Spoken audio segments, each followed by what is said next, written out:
안녕하세요. 크리스탈과 함께 책 읽는 시간입니다. 이번에 함께 하실 작품은 나다니엘 호손의 주홍글씨입니다. 주홍글씨는 1850년에 나다니엘 호손이 발표했습니다. 나다니엘 호손은 미국 매사추세츠주의 세일럼에서 태어난 미국 문단의 개척자입니다. 4세 때 부친을 잃어 편모스라에서 성장하였고 우물하고 고독한 성격의 호손은 16세 때 보든 대학에 입학하였고 그 스스로가 농땡이를 부리는 학생이라고 했지만 책을 많이 읽고 문학에 관심이 있어 시인 롱펠로우와 프랭클린 등과 친교가 있었습니다. 그 후 세일럼의 어머니 집에서 10년간의 운둔 생활을 하며 창작에 전념해 주홍글씨를 발표하여 작가로서의 위치를 확보했습니다. 후에 영사로 영국에 부임했다가 귀국했으나 남북전쟁이 터져 불안한 말년을 보냈습니다. 그의 작품은 청교도적인 전통의 악과 도덕적 책임에 입각하여 인간의 내면적인 문제를 집요하게 잘 표현하고 있으며 그의 작품이 현실성이 부족하다는 비난도 있었으나 냉정하면서도 이지적인 관찰을 평이하고 적확한 문장으로 표현하여 소설가로서의 자질을 발휘했다는 평을 받고 있습니다. 구독, 좋아요, 그리고 알림 설정 부탁드립니다.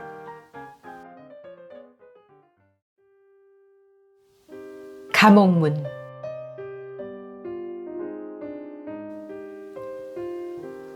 우물한 잿빛 옷에 끝이 뾰족한 모자를 쓴 텁수룩한 수염의 사내들이 머리에 수건을 쓴 여인네들과 한데 뒤섞여 목조 건물 앞에 모여 있었다. 그 건물의 문은 튼튼한 떡갈나무로 만들어져 있었으며 온통 커다란 쇠못이 둘러쳐져 있었다. 새로운 식민지의 개척자들은 처음엔 물론 인간의 선과 행복이 있는 낙원을 건설하고자 꿈꾸었겠지만 그러한 꿈과 더불어 그 처녀지의 일부를 묘지와 감옥의 부지로 써야 한다는 생각도 똑같이 갖고 있었다. 이러한 관례에 따라 보스턴 주민들의 조상들도 아이작 존슨의 대지에 그의 묘를 중심으로 한 최초의 묘지를 마련하였고 때를 같이 해서 코널 부근에 최초의 감옥을 지었다고 생각해도 무방할 것이다. 훗날 존슨의 무덤을 중심으로 계속 무덤이 늘어나 그것은 킹스 채플 묘지의 중심이 되어버렸다. 이 보스턴시가 세워진 지도 어느덧 15년에서 20년 정도가 되고 보니 그동안 이 목조 감옥도 갖은 풍파에 시달려 그 모습은 가뜩이나 우물한 분위기가 한결 더 우물한 느낌을 자아냈다. 떡갈나무 문짝의 쇠문마다 쓸어있는 녹은 이 신천지 안에 그 무엇보다도 고색 창연한 느낌이 들게 하였다. 죄악에 관계된 일이란 모두 그렇듯이 문짝이 일찍이 화려한 젊은 시절의 일들은 전혀 모르는 듯했다. 이 볼썽사나운 건물과 수레가 다니는 길 사이엔 우엉, 명아주, 흰 녹말풀과 같은 흉측스런 식물들이 제멋대로 자라고 있었는데 이 잡초들은 아주 일찍부터 감옥이라는 문명사회에 암흑의 꽃을 피워준 이 땅 속에서 뭔가 공통점을 발견하고 있는 듯했다. 그러나 감옥문의 한쪽으로 거의 문턱 가까이까지 뿌리를 들이운 채 자라난 찔레나무는 때마침 6월을 맞이하여 보석 같은 아름다운 꽃송이들로 뒤덮여 있었다. 그것은 아마도 감옥에 들어가는 죄수나 처형을 받으러 나오는 사형수들에게 대자연은 때로 그들에게 비탄을 느끼기도 하며 그윽한 애정과 자비를 베풀고 싶어 한다는 것을 가르쳐 주기 위해 향기로운 냄새와 아름다움을 풍기고 있는 듯 했다. 이 찔레나무는 이상한 인연으로 역사 속에서 살아남아 있었다. 하지만 그것이 원래 찔레나무를 뒤덮고 자랐던 우람한 소나무나 떡갈나무들이 쓰러지고 난 후에도 그 옛날의 황량한 벌판에 오래 살아남았던 것인지, 아니면 후에 성자가 된 앤 허친슨이 감옥문을 나갈 때 그 발꿈치가 닿았던 땅바닥에서 솟아난 것인지에 대해서는 지금 이야깃거리로 삼지 말자.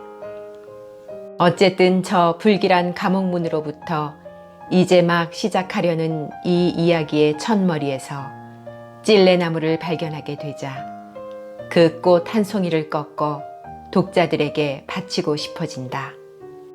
그 꽃은 이야기 도중에 발견될지도 모르는 미덕의 꽃을 상징하거나 혹은 인간의 사악함과 슬픔을 담은 이야기에 음울한 결말을 부드럽게 감싸주는 사랑의 꽃이 되기를 바람하지 않는다.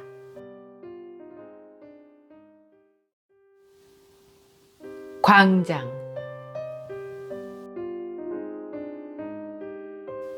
지금으로부터 200여 년 전인 어느 여름날 아침, 감옥 앞의 잔디밭에는 많은 보스턴 시민들이 모여들고 있었다. 사람들의 눈길은 모두가 무쇠못으로 튼튼히 박혀있는 떡갈나무 문에 집중되어 있었다. 이것이 다른 지방의 주민에게나 혹은 뉴 잉글랜드에서도 좀 더 후세의 일이었다면 텁수룩한 수염으로 뒤덮여 있는 이 선량한 시민들의 얼굴을 이토록 무섭게 경직시키고 있는 것을 보고 무언가 중대한 사건이 일어날 것이라는 것을 예감할 수 있으리라. 아마도 그것은 어느 악명 높은 죄수의 사형 집행이 행하여지리라는 것을 보여주는 일일 테고, 그 죄수에 대한 법정의 판결도 어차피 일반 대중들이 저마다의 감정대로 내린 판단을 예외 없이 확인시키는 것에 불과했을 것이다.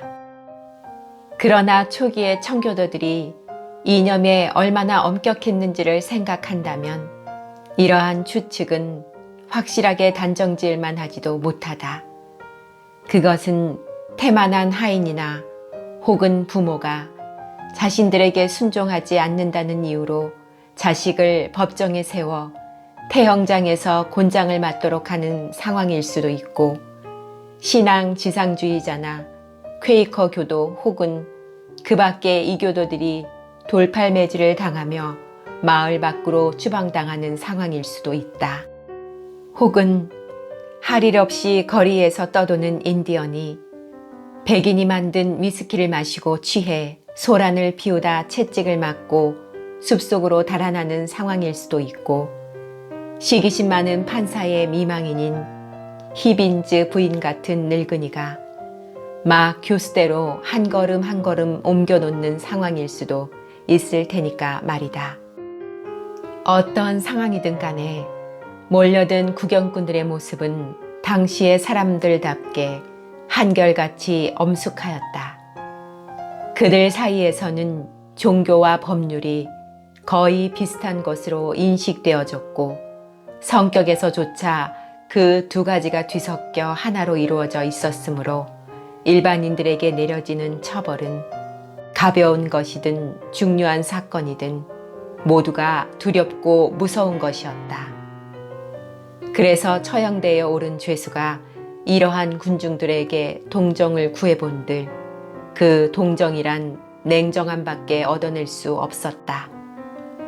오늘날 생각해보면 단지 부끄럽거나 조속거리에 지나지 않을 정도의 처벌도 당시엔 사형과도 같은 엄격한 위험을 지니고 있었던 것이다.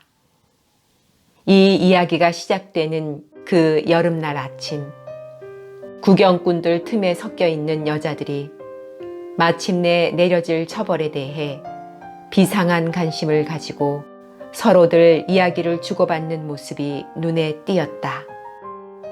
그 당시는 그다지 세련된 시대는 아니었으므로 패티코트나 파딩게일 따위를 입은 여자들이 사람들 사이에 끼어서 혹은 사람들 사이를 뚫고 앞으로 나서거나 형이 집행되는 것을 보기 위해 처형대 가까이로 나서는 것을 볼 수 있었다.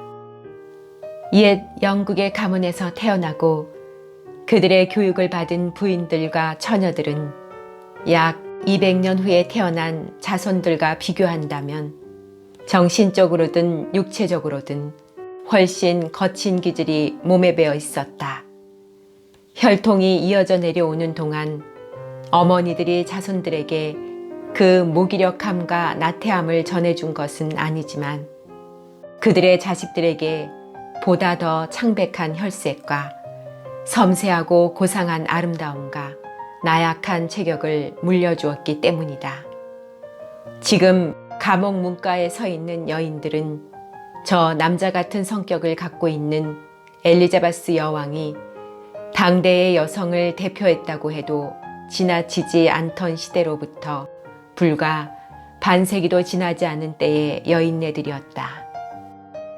그들은 엘리자베스 여왕과 같은 영국인으로서 고국의 소고기며 맥주며 그보다 더 세련된 것도 없는 정신의 양식이 주로 그들의 인간적인 기질을 길러내고 있었다. 그러므로 이날 아침의 화창한 태양은 그들의 넓은 어깨와 풍만한 가슴과 멀고 먼 섬나라에서 무르익어 이 뉴 잉글랜드로 옮겨왔지만 아직껏 창백해지거나 야위지도 않은 보기 좋게 홍조를 띠고 있는 통통한 두 뺨 위에 환하게 빛나고 있었다. 그리고 아마도 대부분이 부인네였을 듯 싶은 여인들의 우렁차고 대담한 말이나 그 내용을 오늘날에 우리가 들었더라면 그 말의 의미나 어조 때문에 놀라고 말았을 것이다. 한 심술궂어 보이는 인상의 50대 여인이 입을 열었다. 여러분, 내 말 좀 들어보시오. 헤스터 프린 같은 그런 부정한 죄인은 우리들 같이 나이도 지긋하고 교회의 신자로서 사람들에게 좋은 평을 듣고 있는 부인네들이 다루는 것이 대중을 위해서도 좋을 듯 싶은데요. 그렇게 생각을 하지 않으시오? 만약에 저 음흉한 계집이 여기 모인 우리 5 사람들 앞에 세워져 심판을 받게 된다면 저 훌륭하신 판사님들이 내리신 그 정도의 처벌로는 끝낼 수가 없는 일이지요. 어림도 없고 말고. 그러자 다른 여인이 말했다. 소문을 듣자니 저 여자의 목사님인 신앙심 깊은 딤지데일 목사님은 하필이면 자기 교구 사람 중에서 그런 추잡스러운 일이 일어난 것을 굉장히 마음 아파하신다는군요. 하긴 판사님들도 신앙심이 깊은 분들이고 인정도 많은 자비로운 분들 아니겠소? 정말 헤스터 프리는 이맛배기에다 달군 새로 낙인을 찍히는 벌을 받는다 해도 지나칠 게 없는데 말이에요. 그래야만 헤스터도 이젠 무서운 줄을 좀 알 테고. 그런데 저 부정한 환양년에게 가슴팍 옷자락에 뭔가를 붙이고 다니게 해봤자 부끄러워 하겠어요? 그 헤스터녀는 장식물로 그 자리를 감춰버리고선 태연히 거리를 나돌아다닐걸? 하지만 아무리 그렇다 해도 그 형벌은... 하고 어린아이의 손을 잡고 있는 한 젊은 여자가 한결 부드러운 목소리로 3번째 여자의 말을 막았다. 헤스터가 아무리 가슴에 붙인 걸 장식물로 감춰본댔자 그 가슴 속의 고통만은 가리워질지언정 지워질 리가 없을 거예요. 가슴에 뭘 달든 이마에다 낙인을 찍든 그것은 다 소용없는 짓이라는 것을 모르시오? 부인네들 중에서도 가장 매정하고 엄격해 보이는 여자가 외쳤다. 저녀는 우리 모두를 수치스럽게 만들었으니 죽어야 마땅해요. 아니, 저런 여자를 처벌할 법률 하나 없단 말입니까? 성서나 법령집 속에 엄연히 법률이 있는데도 판사님들은 그 법률에 의한 처벌을 내리지 않았으니 자기 부인이나 딸들이 타락을 해 부정한 짓을 한다 하더라도 할 수 없는 일이 아니겠소? 원 아주머니들도. 군중 속에 섞여 있던 한 남자가 여인들의 이야기를 듣고 참다 못해 꾸짖듯 말했다. 너무 험악한 이야기들을 하고 있군요. 당신네 여인들은 교수대에 오르는 두려움조차 갖고 있지 않았다면 미덕이란 아예 찾아보기도 힘들었겠어요. 자, 조용히 하십시오. 감옥문이 열리고 있으니 이제 곧 불인 부인이 나타날 거요. 이윽고 감옥문이 안쪽으로부터 활짝 열리자 맨 먼저 허리에 칼을 차고 손에는 관청의 깃대를 든 험상궂은 얼굴의 한 하급관리가 어둠 속으로부터 햇빛을 받으며 그 모습을 드러냈다. 그 하급관리의 얼굴은 청교도의 법전이 지닌 엄격함을 그대로 닮아 있었으며 그의 직책이야말로 바로 이 법전을 죄인에게 그대로 집행하는 데 있었다. 그 관리는 왼손으로는 깃대를 높이 치켜들고 오른손으로는 연약한 젊은 여인의 어깨를 무겁게 짓누르듯이 앞으로 떠밀며 나왔다. 감옥 입구에 다다르자 여인은 타고난 듯한 위엄성과 강한 의지의 성격을 보여주기라도 하듯 당당한 태도로 어깨 위에 얹혀진 관리의 한 손을 뿌리치고는 그녀 스스로 앞을 향해 걸음걸이를 옮겨 놓았다.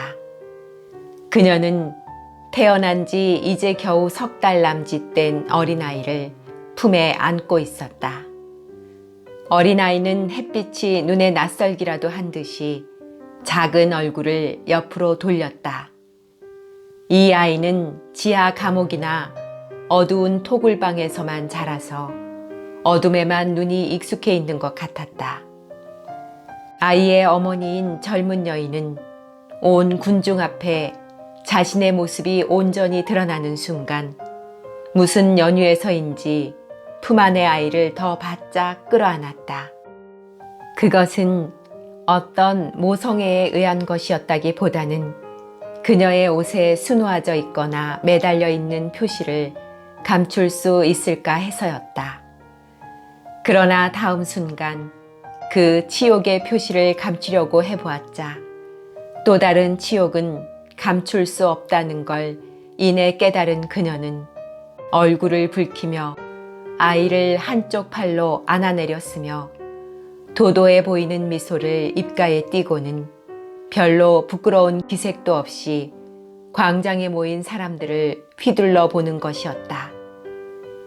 그녀가 입은 상의의 가슴 부분에는 빨간 천에 금실로 술을 놓아 화려한 장식처럼 보이는 A란 글자가 붙어 있었다. 그 A란 글자는 너무도 정교하고 또 예술적으로 섬세하게 수놓아져 있었기 때문에 그녀가 입은 옷에 아주 잘 어울리는 장식품 같은 느낌이 들었다. 그 옷은 당시의 취향에 어울릴 정도로 화려했으나 그 A자만큼은 식민지의 사치금지령이 허용하는 한계를 훨씬 벗어날 정도로 호화로운 것이었다. 이 젊은 여인은 키가 컸으며 풍만한 몸에서 배어나오는 우아함은 비길 데 없는 기품이 있었다. 치르게 풍성한 머릿결은 햇빛에 반사되어 윤기가 흘렀고 윤곽이 뚜렷한 얼굴은 그녀를 한층 눈에 띄게 했다. 아름다운 피부색이 그랬고 시원스레 드러난 넓은 이마가 그랬다. 크고 검은 눈동자는 사람을 끄는 매혹적인 인상을 주었다. 이러한 젊은 여인의 모습은 당시 정숙한 귀부인 같은 자태, 바로 그 자체였다. 그 모습은 오늘날 여인들의 모습이 연약하고 차분하고 섬세함으로 표현된다는 것과는 달리 그 당시에는 당당하고 위엄을 갖춘 모습의 특징이었다. 게다가 헤스터 프린이 감옥에서 나온 이때만큼 그녀가 그렇게 기부인이라는 단어와 어울린 적은 없었다.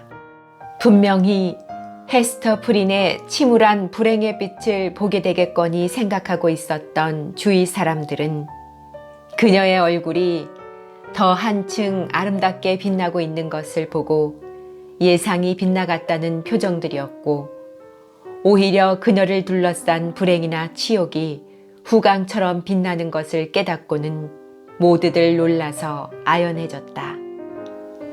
그러나 좀 더 제대로 관찰할 수 있는 눈을 가진 사람이 있었다면 그런 헤스터 프린의 모습 속에서도 이루 표현할 수 없는 괴로움이 어려 있음을 느낄 수 있었을 것이다.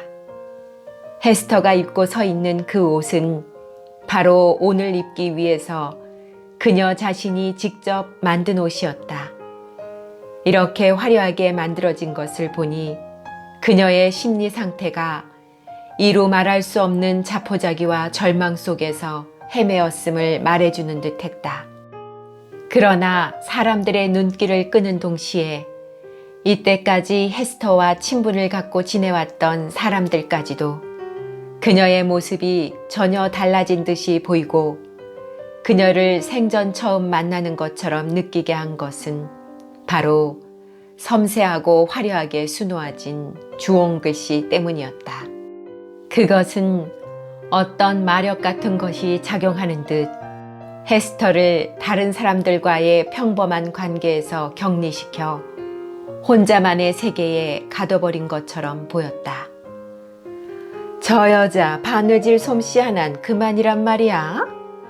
하고 구경꾼 틈속에 한 여자가 말했다. 그래, 저렇게 부정한 여자가 저런 모습으로 제 솜씨를 자랑하며 서 있을 사람이 또 어디 있겠어요? 글쎄, 아무래도 저건 훌륭하신 판사님들이 내린 처벌을 비웃고 오히려 자랑스럽게 여기는 꼴이지 않겠어요? 글쎄, 아무래도 말이야. 하고 늙은 여인들 중에서도 가장 험상궂게 생긴 부인이 중얼거렸다. 헤스터의 저 당당한 어깨에서 저 화려한 저고리를 확 벗겨버렸으면 좋겠어. 그래서 저렇게 섬세하게 수놓은 주홍글씨 대신 내가 사용해서 낡아 빠진 전조각을 가슴에 붙여주고 싶군 그래. 저 정도라면 가장 잘 어울릴 텐데 말이야. 여러분, 너무 그렇게 크게 말씀하시지 마세요. 하고 한 젊은 여자가 속삭이듯이 말했다. 헤스터에게 들리겠어요. 그녀도 저 글씨를 수놓으면서 얼마나 가슴이 아팠겠어요. 이때 마침 무섭게 생긴 그 관리가 깃대를 높이 치켜들며 외쳤다. 자, 길을 비키시오. 자, 비켜서요. 국왕의 명령이요. 지금부터 오후 1시까지 여러분 누구나가 그 화려한 옷을 잘 볼 수 있는 곳에다 헤스터 프린을 세워 놓을 테니 길을 비키시오. 부정은 백일하에 드러나고 마는 정의로운 매사추세츠주가 해오던 대로 헤스터를 햇빛 속에 세워두겠소.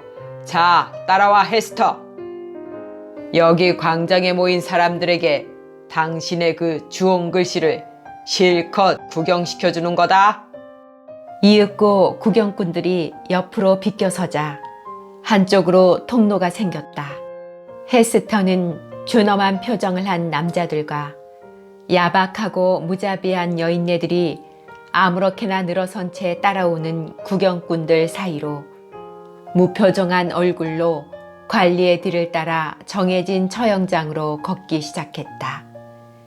이 덕분으로 학교를 반나절이나 쉬게 되었다는 사실밖에는 아무것도 모르는 어린 학생들은 호기심에 찬 얼굴로 신바람이 나서 헤스터의 앞장을 서 달려가서는 자꾸만 돌아보며 그녀의 얼굴과 두 팔에 안긴 갓난아이와 가슴에 붙은 치욕의 글씨를 보려고 애를 썼다. 당시에는 감옥문에서 광장까지는 짧은 거리였다. 하지만 죄수의 생각으로 볼 때는 그 거리도 상당히 아득한 거리였음에 틀림없었다. 비록 그녀의 태도는 당당했지만 자기를 구경하기 위해 몰려오는 사람들의 발자국 소리를 들을 때마다 마치 자기의 심장이 길바닥에 내동댕이 쳐져서 그들의 발길에 채고 짓밟히는 듯한 고통이 느껴졌기 때문이었다. 그러나 인간에게는 불가사의하고도 자비로운 하늘의 섭리가 마련되어 있으니 그것은 고통을 당하는 자는 현재 자기가 얼마나 큰 고통을 이겨내고 있는지를 알지 못하지만 대부분 나중에 가슴을 파고드는 고통에 의해서만이 능히 알 수 있다는 것이다. 그러므로 침착하고 당당한 태도를 잃지 않고 헤스터 프리는 지금 겪어야 할 시련의 길을 걸어나가 광장의 서쪽 모퉁이에 있는 처형대에 다다랐다. 그것은 보스턴에 처음으로 세워진 교회당의 처마 밑에 세워져 있어서 마치 교회당에 딸린 건물처럼 보였다. 사실 이 처형대는 100여 년이라는 세월이 흐르면서 이미 현대인에게는 처형 장치의 일부라는 역사적이고 전설적인 유물에 지나지 않았지만 옛날에는 프랑스 혁명 당원들 사이에서 양민 교육에 더할 바 없는 성과를 거두게 한 단두대 못지않은 구실을 했던 것이었다. 그것은 간단히 말하자면 목에 쓰는 칼이 있는 단상에 죄인을 세워놓고 여러 사람들이 볼 수 있도록 칼 속에 목을 들이밀고 고개를 숙이지 못하게 하는 형벌이었다. 이 나무와 무쇠로 된 장치 속에는 바로 인간의 치욕이 분명하게 나타나 있었다. 죄인으로 하여금 그 죄인이 저지른 죄가 무엇이든 간에 수치스러움으로 인해 그의 얼굴을 가리고자 하는 행위를 막는 것은 인간의 자연스러운 본질을 거역하는 것이며 가장 잔인한 짓이기도 했다. 그러나 헤스터 프린의 경우 그녀가 받은 판결은 그토록 끔찍한 장치들 중에서도 머리에 칼을 쓰거나 족쇄 같은 것은 차지 않은 채로 정해진 시간 동안 처형대 위에 서 있어야 한다는 것이었다. 헤스터는 자기가 어떻게 해야 하는가를 잘 알고 있었기 때문에 나무 층계를 올라 한길 바닥에 선 사내에 어깨 높이 정도가 되는 자리에 서서 그 주위를 에워싼 군중들 앞에 자기 모습을 드러냈다. 만약 이 청교도의 무리 중에 가톨릭 신자가 있었다면 이렇게 아름다운 여인이 아이를 안고 있는 그림 같은 모습에서 유명한 화가들이 앞다투어 그리려 했던 저 성모 마리아의 모습을 머리에 떠올렸을 것이다. 물론 대조에 의한 것이지만 세상을 구원해 줄 아이를 아는 성모 마리아의 이미지를 연상시키는 그 무언 말이다. 하지만 헤스터의 경우에는 인간의 생활 중 가장 신성해야 할 모성 속에 씻을 수 없는 죄의 더러움이 자리하고 있었으므로 세상은 이 여인의 아름다움으로 인해 더욱 어두워졌고 그녀가 낳은 아이로 인해 더욱 타락된 듯 싶었다. 이러한 모습에는 두려움이 감돌고 있었다. 자기들과 같은 인간 중 하나가 죄를 짓고 모욕을 당하는 광경을 보고도 그의 몸소리치기는커녕 비웃을 정도로 사회가 타락해 있었다면 별 문제지만 오히려 이런 장면에서 의례 느끼게 되는 그런 두려움이 존재하고 있었다. 만일 그녀에게 내려진 판결이 사형이었다 하더라도 이 헤스터 프린의 치욕을 목격하고 있는 사람들은 한치의 동요됨도 없이 처형 장면을 지켜볼 수 있는 강한 의지를 지닌 사람들이었을지 모르지만 아직도 순박한 인간성을 잃지는 않았다. 아무튼 다른 사회에서는 이런 형벌을 단지 웃음거리로만 여겼을 뿐이겠지만 이 사람들에게는 냉정함이라고는 전혀 없었다.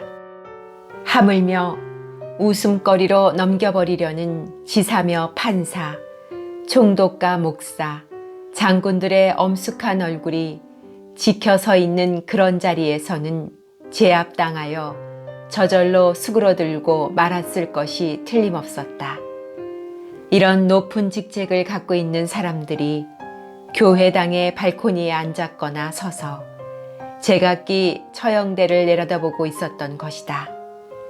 이런 사람들이 자신들의 지위나 관직의 권위를 나타내기라도 하듯이 고상함을 지닌 채 이런 장면의 일부분을 이룰 때 판결의 집행은 정당하고도 효과적인 의미를 지닌다고 봐도 옳을 것이다. 그래서 군중들조차 하나같이 모두 엄숙한 표정들을 하고 있었다. 가엾게도 그 젊은 여인은 군중들의 시선이 모두 자기의 가슴에 집중되어 있다는 압박감으로 시달렸지만 가능한 한 자신이 견뎌낼 수 있는 데까지 참고 견디고 있었다. 그것은 참아내기 힘든 일이었다. 정열적이고도 격정적인 성격을 지닌 헤스터는 모질게 마음먹고 군중들에게서 쏟아져 나오는 우롱으로 가득 찬 모욕에 맞설 마음의 준비를 하고 있었다. 그녀는 군중들의 엄숙한 기분이 자신을 더욱 괴롭게 만들고 있다고 느꼈으므로 차라리 그들의 얼굴이 자기를 업신여기는 비웃음을 띤 모습이었으면 했다. 만약 자기를 바라다보고 있는 모든 사람들이 차라리 크게 웃어버렸다면 그녀 자신도 거기에 맞서기라도 하듯 미소를 보냈을지도 모른다. 그러나 납덩이처럼 무겁게 자신을 짓누르는 이 침묵의 형벌을 꾹 참아야만 했던 헤스터는 차라리 숨이 넘어가도록 있는 힘을 다해 고함을 쳐대거나 처형대로부터 땅바닥으로 몸을 내던지거나 아니면 이 자리에서 그대로 미쳐버리는 게 더 나을 듯한 충동에 시달렸다. 그러나 자기가 모욕을 당하는 죄인이 되어 있는 이 장면 전체가 순간적으로 눈앞에서 어렴풋하게 마치 흐릿한 형태의 꿈이거나 유령의 모습처럼 희미해질 때가 가끔 있었다. 그녀의 정신력이나 기억력은 뜻하지 않게 활발해져서 미국 서부 황무지의 한쪽 구석에 자리한 조그만 마을에서 벌어지는 이 거리의 장면과는 관계없는 장면들과 뾰족한 모자의 차양 아래로 찌푸린 채 그녀를 바라보는 얼굴들과는 다른 얼굴들이 자꾸만 생생히 떠오르곤 했다. 그리 대수롭지 않고 하찮은 추억거리들을 비롯해 유년 시절, 학창 시절의 일들, 처녀 시절 집에서 겪었던 여러 가지 사소한 일들이 그 뒤에 그녀의 생활에서 일어난 중대한 일들과 뒤섞이며 파노라마처럼 머리를 스쳐갔다. 지금 기억되고 있는 장면들은 모두가 하나같이 중요한 사건인 양 생생했으며 혹은 그 모두가 연극처럼 부질없는 것 같기도 했다. 이러한 모든 기억들을 머릿속에 되살려냄으로써 지금 겪고 있는 현실에 잔혹하고도 준엄하며 무거운 고통을 애써서 잊어버리고 싶어 헤스터 자신이 꾸며낸 본능적 환상이었는지도 모른다. 어쨌거나 이 처형대는 헤스터 프린이 행복했던 저 어린 시절로부터 걸어온 인생 행로를 그녀에게 낱낱이 보여준 하나의 전망대가 되어 있었다. 처형대에 서 있는 이 비참하고도 불행한 헤스터 프린에게는 그리운 고국 잉글랜드의 고향 마을과 태어난 집을 다시 볼 수 있게 했다. 이미 몰락해가는 집이긴 했지만 잿빛의 석조 건물에는 그래도 유서 깊고 지체 있는 가문이었음을 말해주기라도 하듯 정문에 반쯤 지워져 가는 문장이 아직도 남아 있었다. 뒤이어 이마의 머리털은 벗어지고 점잖은 흰 수염이 예스런 엘리자베스 왕조풍의 검은 연미복의 깃 위까지 늘어진 아버지의 얼굴이 보였고 어머니의 얼굴도 보였다. 어머니는 그녀의 기억 속에서 언제나 동정과 깊은 애정이 넘치는 얼굴로 자리하고 있었으며 세상을 떠난 후에도 딸이 걸어가는 길에 애정이 넘친 충고로 늘 곁에 머물러주곤 하였다. 어린애 같은 순진함으로 아름답고 환하게 빛나는 자기의 얼굴도 보였는데 그것은 언제나 자기가 들여다보던 어두운 거울 속에 환히 비춰진 얼굴이었다.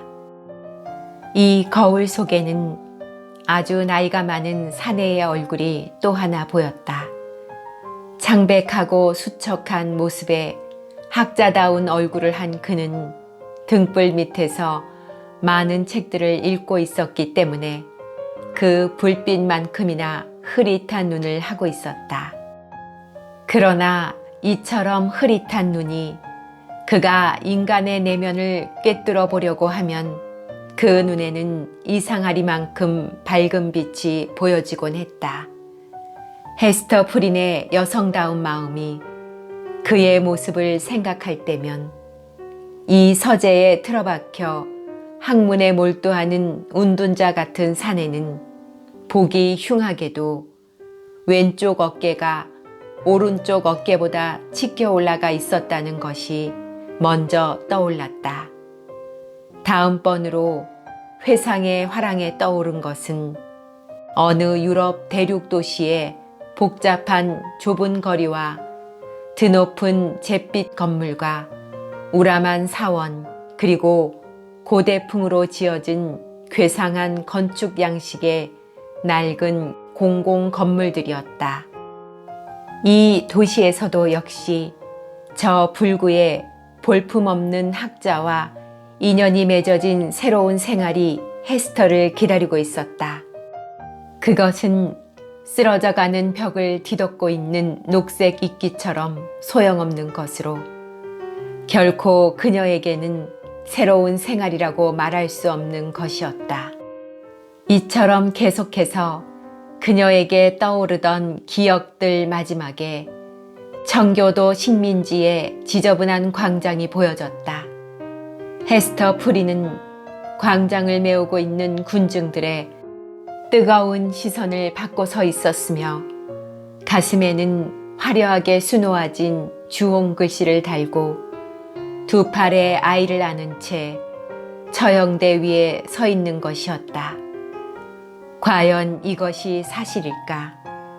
헤스터는 자신의 팔에 안겨 있는 아이와 가슴의 표시가 불현듯 현실인지 아닌지를 확인이라도 해보려는 듯 고개를 숙인 채 자기 가슴의 주홍 글씨를 조심스럽게 내려다 보았다. 손가락으로 그것을 만져도 보았다. 품 안의 아이는 그녀의 품에서 울음을 터뜨렸다. 그렇다. 이것은 현실이었다. 이 밖의 모든 것들은 사라져버리고 말았던 것이다.